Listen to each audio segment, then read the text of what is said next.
ਕੱਚਾ ਤੇਲ ਆ ਉਹਨੇ ਡੂੰਘੀ ਛਾਲ ਜਿਹੜੀ ਉਹ ਥੱਲੇ ਵੱਲ ਨੂੰ ਜਿਹੜੀ ਉਹ ਮਾਰੀ ਆ। ਸੋ ਡੁਬਕੀ ਲਾਈ ਆ।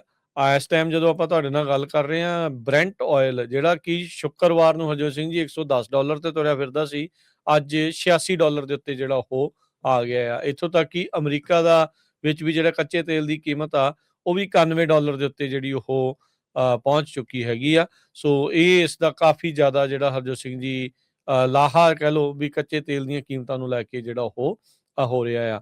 ਅਸਲ ਦੇ ਵਿੱਚ ਹੁਣ ਮੈਨੂੰ ਲੱਗਦਾ ਵੀ ਮੁਲਕ ਦੋਨਾਂ ਚੋਂ ਵੀ ਕੋਈ ਵੀ ਲੜਾਈ ਨੂੰ ਅੱਗੇ ਹੋਰ ਐਕਸਟੈਂਡ ਕਰਨਾ ਨਹੀਂ ਚਾਹੁੰਦਾ ਹੈਗਾ, ਜੋ ਕਿ ਚੰਗੀ ਗੱਲ ਆ। ਦੁਨੀਆ ਦੇ ਲਈ ਇਹ ਚੰਗੀ ਗੱਲ ਹੋਊਗੀ, ਕਿਉਂਕਿ ਇਕੱਲਾ ਕੱਚੇ ਤੇਲ ਦੀਆਂ ਕੀਮਤਾਂ ਹੀ ਨਹੀਂ, ਉਹਦੇ ਨਾਲ ਸੰਬੰਧਿਤ ਹੋਰ ਬਹੁਤ ਸਾਰੇ ਜਿਹੜੇ ਪ੍ਰੋਡਕਟ ਹੈ ਤੇ ਜਿਹੜਾ ਫਰਟੀਲਾਈਜ਼ਰ ਆ, ਜਿਹੜਾ ਖੇਤੀਬਾੜੀ ਦੇ ਉੱਤੇ ਜਿਹੜਾ ਇਸ ਦਾ ਅਸਰ ਪੈਣਾ ਆ। ਨੈਸ਼ਨਲ ਫੂਡ ਸਿਕਿਉਰਿਟੀ ਦਾ ਮਸਲਾ ਬਹੁਤ ਸਾਰੇ ਮੁਲਕਾਂ ਦੇ ਵਿੱਚ ਇਸ ਕਰਕੇ ਸਟੇਟ ਆਫ ਹਾਰਮੋਜ਼ ਦੇ ਬੰਦ ਹੋਣ ਕਰਕੇ ਜਿਹੜਾ ਉਹ ਪਿਆ ਹੈਗਾ ਆ।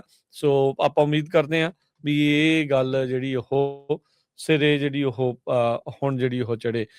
ਸੋ ਈਰਾਨ ਦੀ ਟੀਮ ਕਹਿੰਦੇ ਵੀ ਕਤਰ ਦੇ ਵਿੱਚ ਆ।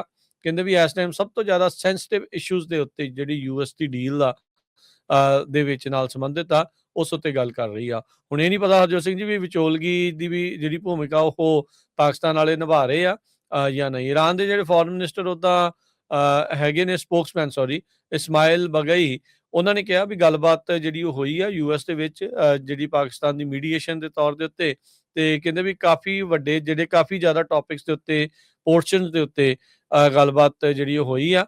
ਪਰ ਕਹਿੰਦਾ ਪਰ ਇਹ ਨਾ ਮੰਨਿਆ ਜਾਵੇ ਵੀ ਸਮਝੌਤੇ ਦੇ ਉੱਤੇ ਤੁਰੰਤ ਜਿਹੜੇ ਉਹ ਸਾਈਨ ਆ ਉਹ ਹੋ ਜਾਣਗੇ।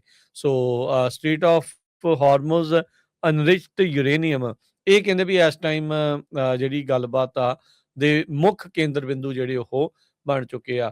ਇਸ ਮੌਕੇ ਜਿਹੜੀ ਗੱਲਬਾਤ ਹੋ ਰਹੀ ਆ ਦੋਹਾ ਕਤਰ ਦੇ ਵਿੱਚ ਜਿਹੜੀ ਉਹ ਕੀਤੀ ਜਾ ਰਹੀ ਆ। ਈਰਾਨ ਦੇ ਜਿਹੜੇ ਟੌਪ ਨੈਗੋਸ਼ੀਏਟਰ ਮੁਹੰਮਦ ਬਗੇਰ ਗਲਿਫਬਾਗ ਆ ਤੇ ਫੋਰਨ ਮਿਨਿਸਟਰ ਜਿਹੜੇ ਅਬਾਸ ਅਰਾਗਚੀ ਤੇ ਉਹਨਾਂ ਦੇ ਸੈਂਟਰਲ ਬੈਂਕ ਦੇ ਗਵਰਨਰ ਹਮੈਤੀ, ਉਹ ਉੱਥੇ ਜਿਹੜੇ ਉਹ ਪਹੁੰਚੇ ਹੋਏ ਨੇ। ਸੋ ਹਜ਼ਬੁੱਲਾ ਦੀ ਸਪੋਰਟ ਦੇ ਵਿੱਚ ਈਰਾਨ ਦੇ ਜਿਹੜੇ ਫੋਰਨ ਮਿਨਿਸਟਰ ਆ ਉਹਨਾਂ ਨੇ ਮੈਸੇਜ ਜਿਹੜਾ ਉਹ ਦਿੱਤਾ ਜਿਹੜਾ ਉਹ ਹੈਗਾ ਆ।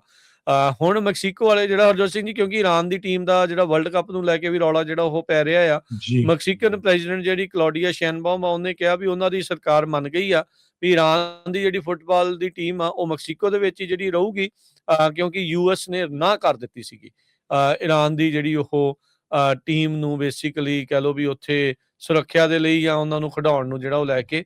ਉੱਦਾਂ ਤਾਂ ਵੈਸੇ ਹਰਜੋਤ ਸਿੰਘ ਜੀ ਸਾਰੇ ਜਗ੍ਹਾ ਇਹ ਕਿਹਾ ਜਾਂਦਾ ਵੀ ਜਿਹੜੀ ਸਪੋਰਟਸਮੈਨਸ਼ਿਪ ਆ ਉਹਦੇ ਵਿੱਚ ਮੁਲਕਾਂ ਦੇ ਇਸ ਤਰੀਕੇ ਦੇ ਰਵੱਈਏ ਨਹੀਂ ਹੋਣੇ ਚਾਹੀਦੇ, ਪਰ ਇਹ ਸਾਰਾ ਚੀਜ਼ਾਂ ਜਿਹੜੀਆਂ ਇਸ ਟਾਈਮ ਸਾਹਮਣੇ ਜਿਹੜੀਆਂ ਉਹ ਆ ਰਹੀਆਂ। ਈਰਾਨ ਦੇ ਜਿਹੜੇ ਫੁੱਟਬਾਲ ਫੈਡਰੇਸ਼ਨ ਦੇ ਹੈੱਡ ਆ, ਉਹਨਾਂ ਨੇ ਕਿਹਾ ਆ ਬੀਤੇ ਸ਼ਨੀਚਰਵਾਰ ਕਿਹਾ ਸੀਗਾ ਵੀ ਜਿਹੜਾ ਟੀਮ ਦਾ ਬੇਸ ਆ ਉਹ ਮੈਕਸੀਕੋ ਦੀ ਬਾਰਡਰ ਸਿਟੀ ਤਿਓਵਾਨਾ ਉੱਥੇ ਜਿਹੜਾ ਹੋਊਗਾ। ਪਹਿਲਾਂ ਇਹ ਐਰੀਜ਼ੋਨਾ ਯੂਐਸ ਦੇ ਵਿੱਚ ਇਹਨਾਂ ਨੇ ਆਪਣਾ ਜਿਹੜਾ ਉਹ ਬੇਸ ਕੈਂਪ ਬਣਾਉਣਾ ਸੀਗਾ, ਪਰ ਹੁਣ ਜਿਹੜੀ ਮੈਕਸੀਕਨ ਪ੍ਰੈਜ਼ੀਡੈਂਟ ਕਲੌਡੀਆ ਸ਼ੈਨਬਾਉਮ ਨੇ ਕਿਹਾ ਆ ਕਿ ਕੋਈ ਚੱਕਰ ਨਹੀਂ, ਅਸੀਂ ਇਹਨਾਂ ਨੂੰ ਜਿਹੜਾ ਹੁਣ ਉੱਥੇ ਰੱਖ ਲਵਾਂਗੇ।